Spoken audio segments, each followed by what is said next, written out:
অভিজ্ঞতাকে যাকে বলা হয় পাবলিক প্রশাসন চালানোর অভিজ্ঞতাকে প্রাধান্য না দিয়ে এখানে হয়তো কর্মক্ষেত্রে যার কর্মক্ষেত্রে যে তাদের সফলতা সেটাকে কগনিজেন্সে নিয়ে বা ব্যক্তিগত সম্পর্কের উপর ভিত্তি করে দেওয়া হয়েছে, বা পলিটিক্যাল কানেক্টিভিটি, কারোর সাথে প্রথম আলোর ভালো সম্পর্ক, কারোর সাথে মতিউর রহমান সাহেবের ভালো সম্পর্ক, কারোর সাথে দেখা গেল যে ডক্টর মোহাম্মদ ইউনূসের সম্পর্ক, এই বিষয়গুলো নিয়ে যে ভুল বোঝাবুঝির সৃষ্টি হলো এটি খুবই অনভিপ্রেত এই সরকারের জন্য। এর কারণ হলো সরকারের একেবারে বলবো হলকুম পর্যন্ত বলা পর্যন্ত রাজ্যের সমস্যা তাকে গ্রাস করে আছে, এবং এই সমস্যাতে এরকম একটা সমস্যা মানুষজন খুব ভীত সন্ত্রস্ত অবস্থায় থাকে। আপনি ধরেন গভীর রাতে কোথাও যাচ্ছেন, অন্ধকার রজনী, সেই অন্ধকার রজনীতে আপনার আপনি খুব সাহসী মানুষ, কিন্তু আপনার হাতে কোনো লাইট নেই, অমাবস্যা রাত, গ্রাম্য রাস্তা, হঠাৎ করে দেখবেন যে আপনার মধ্যে একটা ভূতের ভয় চলে আসবে, শ্মশানের ভয় চলে আসবে। তো তখন যদি একেবারে আশেপাশে ছোট একটা টিকটিকি লাভ দেয় অথবা নিচে একটা পিঁপড়ে আপনাকে কামড় দেয়, আপনি কিন্তু হার্ট ফেল করে ফেলবেন।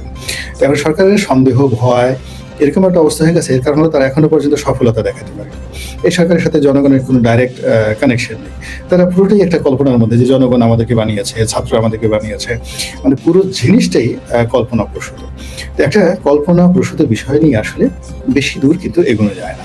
তো তারই মধ্যে তারা যেখানে একটা কাজ করবেন পরবর্তী কাজ, যেটা মানুষের আশা জাগাবে, কিন্তু আশা না জাগিয়ে দেখা গেল যে সেগুলো আরো মারাত্মক যাকে বলা হয় বিতর্ক তৈরি করেছে।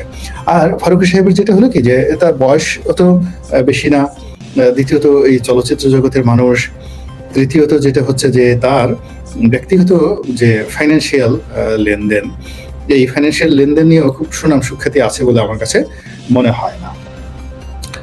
মানে আপনার গেট আপ মেকআপ দেখলে বোঝা যায়। এবং সর্বোপরি হলো যে অতি সম্প্রতি তিনি যে সকল পোস্ট দিয়েছেন সরকারকে খুশি করার জন্য, এটা অনেকটা আলু পটল মার্কা যাকে বলা হয় ব্যক্তিত্বহীন মানুষের কর্ম বলে আমার কাছে মনে হয়েছে। তিনি একটা সময়তে আওয়ামী লীগ জমানাতে প্রচুর রাষ্ট্রীয় আনুকূল্য পেয়েছেন, অনেক মন্ত্রী এমপির সঙ্গে তার ব্যক্তিগত সম্পর্ক ছিল। তার স্ত্রী মানে শেখ মুজিবুর রহমান বঙ্গবন্ধু, তাকে নিয়ে যে চলচ্চিত্র হলো বিশাল বাজেটের চলচ্চিত্র, সেখানে বঙ্গবন্ধুর স্ত্রীর ভূমিকা, বেগম ফজিলাতুন নেসার ভূমিকায় তিনি তার স্ত্রী তিশা তিনি অভিনয় করেছেন। তো সেই অর্থে তার স্ত্রী তিশা শেখ হাসিনার মা, আর তিনি ওই চলচ্চিত্রের চরিত্র যদি ধরেন তাহলে শেখ হাসিনার আব্বা হন সঙ্গত কারণে। এবং কতটা বিশ্বস্ত হলে, কতটা আন্তরিকতা থাকলে মানুষ এই ধরনের একটা বায়োগ্রাফিতে বা বায়োপিকে একজন প্রধানমন্ত্রী তার মায়ের চরিত্রে অভিনয় করার জন্য সুযোগ দেয়। এই কারণ হলো যে যখন সেই স্যাম বেনেগাল, ভারতের বিখ্যাত যাকে বলা হয় বায়োপিক নির্মাতা, তো তার মতো একজন চলচ্চিত্র নির্মাতা এবং বিগ বাজেটের, বিশাল বাজেটের একটা চলচ্চিত্র, এবং এমন একটা সরকার চলচ্চিত্রটা নির্মাণ করছে যে সরকার ঘোষণা দিয়েছে 2041 সন পর্যন্ত তারা ক্ষমতায় থাকবে। ফলে এখানে অভিনয় করার জন্য সবাই কিন্তু হুমড়ি খেয়ে পড়েছে। তো এখানে অভিনয়ের সুযোগ তারাই পেয়েছেন। এখানে শুধু অভিনয়ের প্রতিভার কারণে নয়, যাদের পলিটিক্যাল কানেক্টিভিটি ছিল, যেমন দেখা গেল তারিন ছিল। তো তারিন কিন্তু তিশার সাথে অনেক অনেক ভালো অভিনয় করতে পারতেন।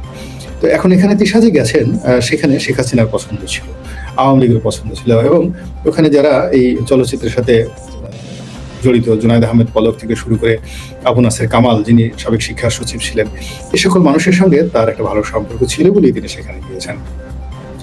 তো এই সম্পর্কের কারণে তিনি খুব, যেহেতু চালাক মানুষ, চতুর মানুষ, তিনি দেখা গেল যে এই সরকারের পতনের সঙ্গে সঙ্গে তিনি তার ভুল পাল্টে ফেললেন এবং শেখ হাসিনাকে অকথ্য ভাষায় গালাগাল দেওয়া শুরু করলেন, ফ্যাসিস্ট বলা শুরু করলেন, সমালোচনা করা শুরু করলেন, সমন্বয়কদেরকে বিভিন্ন রকম কথাবার্তা বলা শুরু করলেন।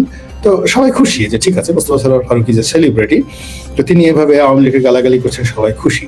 কিন্তু তিনি হঠাৎ করে এইভাবে একেবারে যাকে বলা হয় এই উপদেষ্টা পরিষদে আসবেন, এটা সমন্বয়ক বলেন বা রাজনৈতিক যারা এই মুহূর্তে রয়েছেন সরকারের সঙ্গে, রাজনৈতিক ব্যক্তিত্ব সম্পন্ন যে সকল মানুষ, তারা কল্পনাও করেননি। ফলে এই যে তার আগমনে প্রথমত অনেকে খুব অপমান বোধ করছেন, অনেকে ঈর্ষা পরায়ণ হয়ে পড়েছেন, অনেকে চিন্তা করছেন এটা কি করে হলো, কার পরামর্শে হলো। আবার অনেকে তাকে একটা শ্রেণী শত্রু হিসেবে মনে করছেন যে আওয়ামী লীগ পুনর্বাসন করার জন্য মূলত ডক্টর মোহাম্মদ ইউনূস ভারতের পরামর্শে যে সকল কাজকর্ম করছেন তারই ধারাবাহিকতায় এখানে ফারুকীকে নেওয়া হয়েছে। এবং ফারুকীকে নেওয়া মানে তিনি যদি সংস্কৃত মন্ত্রণালয়ে 1 বছর কাজ করেন এবং সেখানে জয় বাংলা জয় বঙ্গবন্ধু থেকে শুরু করে আরো অনেক কিছু যে বিষয়গুলো রয়েছে কৌশলে সেই জিনিসগুলো তিনি যেহেতু মেধাবী এবং যথেষ্ট যেন তেন মেধাবী না, তার মেধার স্তর নর্মালের সাথে বেশি। তিনি নিজেই বলেন যে খুব সাধারণ পরিবার থেকে এসেছেন, তারপরে লেখাপড়া তিনি ভালো ছিলেন না, কখনই ঢাকা বিশ্ববিদ্যালয়ে চান্স পাননি। আবার তার কর্মগুণে পরিশ্রমের কারণে তিনি এমন একটা জায়গায় চলে এসেছেন যে সেই ঢাকা বিশ্ববিদ্যালয়ে তাকে শিক্ষকতা মানে খণ্ডকালীন শিক্ষকতার জন্য তাকে নিমন্ত্রণ করে নিয়ে যাওয়া হয়েছে। তো এইরকম একজন মানুষ যখন একটা জায়গাতে বসেন, তিনি কার মাথার উপর কাঁঠাল ভাঙবেন, কার উপর হাড়ি ভাঙবেন, এই জিনিসটা তার দয়ার উপর নির্ভর করে। তো এই জিনিসগুলোর কারণে কি হচ্ছে, সমন্বয় থেকে শুরু করে সবার মধ্যে একটা প্রতিক্রিয়া দেখা দিয়েছে। এখন আমার প্রশ্ন হলো যে এই কাজটি, অর্থাৎ যে কাজটি ডক্টর মোহাম্মদ ইউনূস এই মুহূর্তে করলেন, এই উপদেষ্টা পরিষদ তিনি বর্ধিত করলেন এবং যাদেরকে দিয়ে প্রতিস্থাপন করলেন, এটি এই মুহূর্তে খুব বেশি দরকার ছিল কিনা? 2 নম্বর হলো যে যাদেরকে আবার তিনি পছন্দ করেছেন এই পছন্দের প্রক্রিয়াটি কেমন ছিল?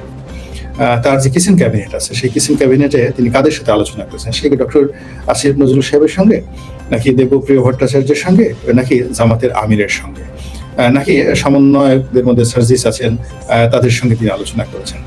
তো সেগুলো যদি আলোচনা তিনি করে এই কাজটা করতেন তাহলে ভালো হতো। আর যদি সেটা না করে তিনি যদি এই ফারুকীকে হজম করানোর চেষ্টা করেন, আমার কাছে মনে হচ্ছে না যে এটা তার জন্য একটা শুভ ফল বয়ে নিয়ে আসবে। এবং তিনি যত সহজে সবকিছু, আমি ডক্টর মোহাম্মদ ইউনূসকে বলছি, সবকিছু মানে তেলে তারপর শেষে খুব ইজি গোয়িং মনে করছেন।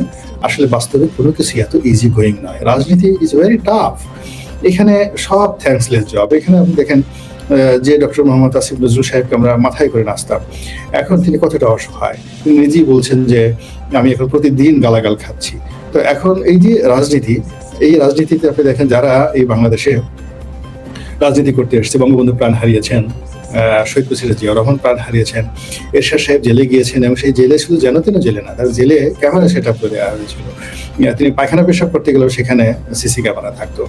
তারপরে বেগম জিয়ার কথা চিন্তা করেন, তার জীবনটা একেবারে সম্পূর্ণ শেষ হয়ে গেল এবং তিনি আজকে এই 15টা বছর যাবৎ, 15 বছর না, ঠিক সেই 111 থেকে বলতে গেলে মোর দেন 20 ইয়ার্স তিনি এবং তার পরিবারের উপর যে জুলুম, অত্যাচার, নির্যাতন যাচ্ছে, এটা থেকে কি আমি কোনো শিক্ষা গ্রহণ করবো না? আবার ধরেন শেখ হাসিনার জীবনে যে ট্র্যাজেডি, তিনি তার বাবাকে হারিয়েছেন, ভাই ব্রাদার সবাইকে হারিয়েছেন, নিজে নির্বাসনে থেকেছেন, আবার বাংলাদেশে এসেছেন, কতবার তাকে গুলি করা হয়েছে, কতবার তার বাড়িতে আক্রমণ চালানো হয়েছে, গ্রেনেড মারা হয়েছে, তারপর এরশাদ জামানাতে সরাসরি তার উপর ব্রাশ ফায়ার করা হয়েছে, ফ্রিডম পার্টির কর্নেল ফারুক, কর্নেল রশিদ তার বাসায় ভাড়াটে খুনিয়ে পাঠিয়ে 32 নম্বর গোলাগুলি করে তছনছ করে ফেলে দিয়েছে। এরপর তিনি যে সংসদে, সেই সংসদে ফ্রিডম পার্টির যারা লোকজন আছে সেখানে তাদেরকে এমপি বানিয়ে এই বঙ্গবন্ধুকে গালাগাল করা হয়েছে, সব কিছু করা হয়েছে। অর্থাৎ এখন আওয়ামী লীগের যতটা না দুর্দশা বা অবমাননা করা অবস্থা, তার চেয়ে কিন্তু যেই দিন বঙ্গবন্ধুর খুনিরা পার্লামেন্টে এমপি হয়ে গেলেন এবং ওই পার্লামেন্টে দাঁড়িয়ে বঙ্গবন্ধুর খুনের ব্যাপারে সাফাই গাইলেন এবং সেই জিনিসগুলো কিন্তু শেখ হাসিনাকে শুনতে হয়েছিল। এখন শেখ হাসিনাকে অনেকে সাইকোপ্যাথ বলেন। তো সাইকোপ্যাথ তো ঠিকই আছে, শেখ হাসিনার জায়গাতে যদি অন্য সাধারণ মানুষ হতো, তারা তো কাপড় চোপড় খুলে উলঙ্গ হয়ে পাগলের মতো রাস্তায় ঘুরতো। আপনি চিন্তা করেন তো, আপনার বাবাকে মেরে ফেলেছে, আপনার ভাইকে মেরে ফেলেছে, বোন সবাইকে মেরে ফেলেছে এবং খুনি আবার আপনাকে মারার জন্য ঘুরছে এবং আপনার চোখের সামনে খুনি ঘুরে বেড়াচ্ছে, রাষ্ট্র তাদেরকে প্রশ্রয় দিচ্ছে, আর খুনি বারবার বলছে যে আমি যে কাজটা করছি, খুন করছি, উচিত কাজ করছি, আমার আরো আগেই মারা উচিত ছিল। তো আপনি যদি আপনার বাবার একজন হত্যাকারী এরকম দম্ভক্তি শুনেন, আপনি পাগল না হয়ে পারেন, সাইকোপ্যাথ না হয়ে পারেন? তো শেখ হাসিনা তো সুস্থ আছে, এখনো কাপড় চোপড় শরীরে রাখছে, অন্য মানুষ হলে তো সেন্সলেস হয়ে যেত।